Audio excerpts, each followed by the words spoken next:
Subscribe कीजिए हमारे channel को और बेल आइकॉन को दबाइए हमारी लेटेस्ट वीडियो सबसे पहले।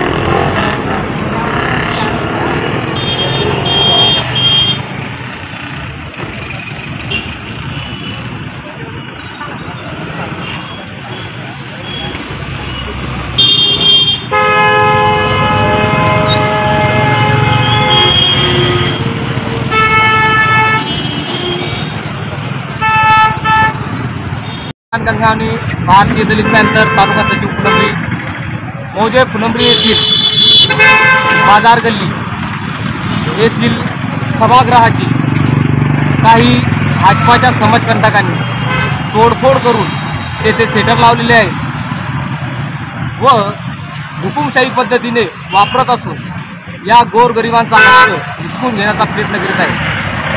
अशा समाजकंटकांना ज्यांनी ते सभागृह तोडून आर्थिक लालसेपोटी ते सेटर उभारले आहेत, या समाजकंटकांना तत्काळ त्यांच्यावर गुन्हे दाखल करून यांना जेरबंद करण्यात यावे व ते सभागृह कसे होते त्याचे तत्काळ करून द्यावे। याकरिता वार्ड क्रमांक 7च्या नगरसेविका दयाबाई प्रधान व वंचित बहुजन आघाडीच्या महिला तालुका अध्यक्ष पुष्पाताई मोरे व भारतीय दलित पॅंथरचे तालुका अध्यक्ष भाऊ आहुल व मी भारतीय दलित पॅंथर सचिव फुलंब्री हे आम्ही अमरकोळीसाठी बसलेलो आहोत। जोपर्यंत या समाजकंटकांवर कायदेशीर कारवाई होऊन त्यांना जेरबंद करण्यात येत नाही तोपर्यंत आम्ही हे सोडणार।